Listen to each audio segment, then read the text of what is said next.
नमस्कार, पॉलिटिकल बाबा में आपका स्वागत है। मैं हूं मनोरंजन भारती। आज चर्चा करेंगे आखिरकार आरपीएन सिंह कांग्रेस छोड़ करके बीजेपी में क्यों चले गए।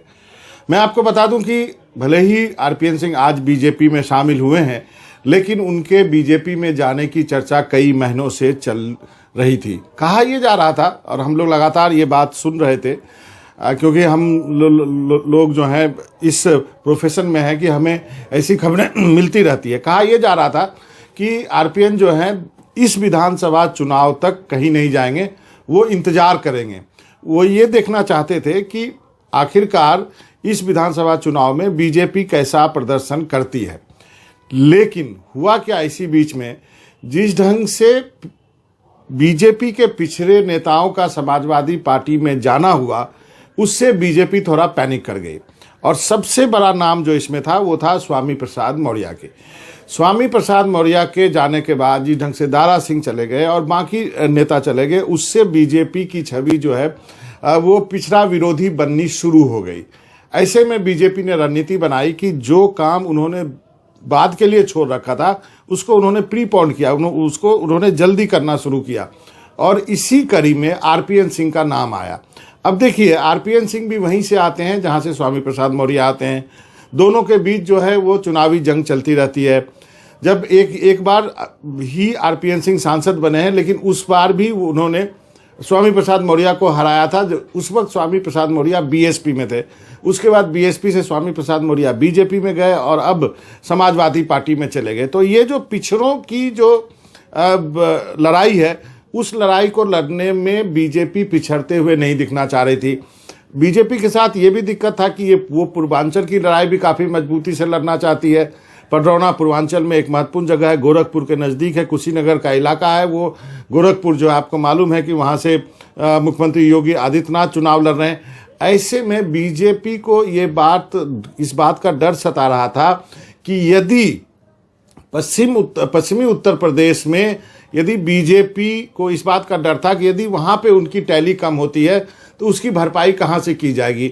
उसके लिए उन्होंने रणनीति बना करके मुख्यमंत्री योगी आदित्यनाथ को गोरखपुर भेजा ताकि पूर्वांचल में हवा बन सके। लेकिन स्वामी प्रसाद मौर्य के जाने के बाद उनको एक ओबीसी चेहरा चाहिए था, जो चेहरा आरपीएन सिंह के रूप में मिला।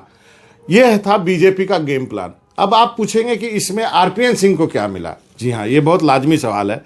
आरपीएन सिंह को क्या मिला, एक पैटर्न बताता हूँ। एक पैटर्न है, आप यदि बीजेपी की कार्यशैली देखें तो पिछले कुछ सालों में कांग्रेस से संजय सिंह और असम के भुवनेश्वर कलिता जो है वो पार्टी छोड़ करके बीजेपी में शामिल हो गए। समाजवादी पार्टी से नीरज शेखर, जो कि स्वर्गीय चंद्रशेखर जो कि प्रधानमंत्री थे, उनके सुपुत्र नीरज शेखर, और सुरेंद्र नागर, वो बीजेपी में शामिल हो गए। इन सभी लोगों को बीजेपी ने राज्यसभा दी है। तो उम्मीद का हम करते हैं कि आने वाले दिनों में आरपीएन सिंह को भी बीजेपी राज्यसभा में लाएगी। दूसरी बात, ज्योतिरादित्य सिंधिया का एक मॉडल है।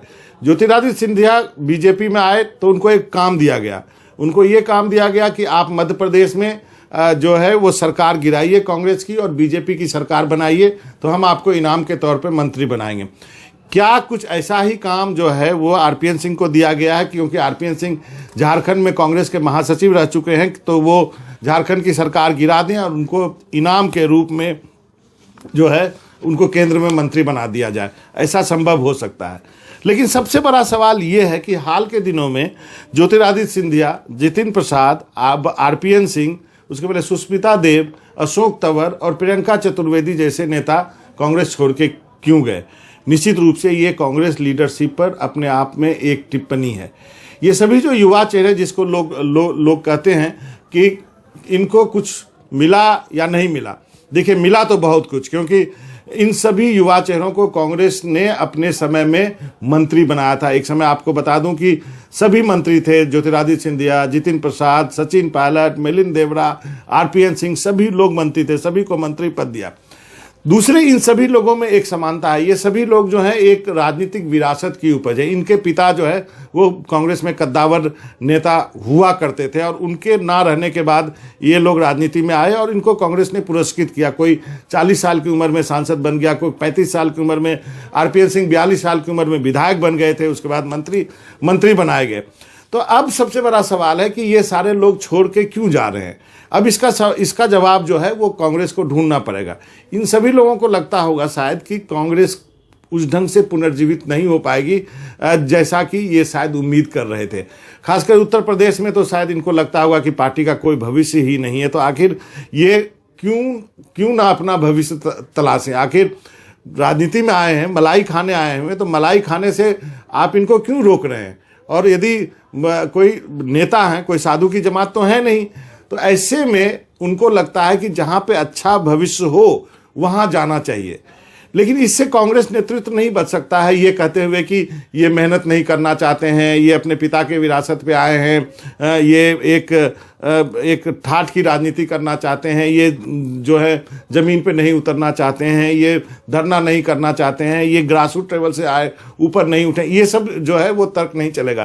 कांग्रेस लीडरशिप को सोचना पड़ेगा कि आखिर उन्हें करना क्या है। उन्हें क्या अपने कांग्रेस पार्टी को लोकतांत्रिक बनाना पड़ेगा, क्योंकि G23 एक तरफ बैठा हुआ है। G23 लगातार सवालें उठाता रहता है कांग्रेस नेतृत्व के ऊपर कि कांग्रेस नेतृत्व जो है लोकतांत्रिक होना चाहिए, कांग्रेस अध्यक्ष का चुनाव होना चाहिए। वो चुनाव बार बार टलते जा रहे हैं, चाहे कोविड हो या चाहे कोई वजह हो। एक दूसरा सवाल है कि क्या कांग्रेस टिक सकती है, इकट्ठा रह सकती है यदि कोई गांधी सरनेम नहीं हो। इस बात पे भी एक पूरा सवाल है। तो इन सवालों के बीच कांग्रेस नेतृत्व को अपना एक हल ढूंढना है। सोनिया गांधी एक स्टॉप गैप अरेंजमेंट के रूप में अभी हैं, लेकिन हम जानते हैं और आप भी जानते हैं कि कांग्रेस की असली कमान राहुल गांधी और प्रियंका गांधी के पास है। हालांकि राहुल गांधी के पास फिलहाल कोई पद नहीं है, प्रियंका गांधी उत्तर प्रदेश देख रही है। अब उत्तर प्रदेश में कितना रिवाइवल होता है इस पे कांग्रेस का भविष्य निर्भर है। और साथ ही आपको इंतजार करना होगा कि ये 5 राज्य उत्तर प्रदेश, उत्तराखंड, पंजाब, गोवा और मणिपुर में कैसी स्थिति बनती है। यदि इन 5 राज्यों में कांग्रेस का प्रदर्शन अच्छा रहा तो आप कह सकते हैं कि शायद गांधी परिवार को थोड़ी राहत मिलेगी, थोड़ा ब्रीदर मिलेगा, उन पे सवाल कम उठाए जाएंगे। लेकिन यदि इन 5 राज्यों में कांग्रेस का प्रदर्शन नहीं ठीक होता है तो जो है कलह की स्थिति फिर से बनती रहेगी और गांधी परिवार पे उंगलियां उठती रहेंगी। और आपको पता ही है कि G23 के नेता जो हैं वो कोई नया फार्मूला लेकर के आ जाएंगे। ऐसे में पार्टी को एक कलेक्टिव लीडरशिप लाने की कोशिश करनी चाहिए। आपके पास 2 अच्छे मुख्यमंत्री हैं, अशोक गहलोत हैं राजस्थान में, भूपेंद्र बघेल हैं छत्तीसगढ़ में, पंजाब में चुनाव होने वाले हैं, चन्नी जो हैं चरणजीत सिंह चन्नी, उन्होंने अपने आप को प्रूव किया है कि वो काफ़ी मैच्योर नेता हैं।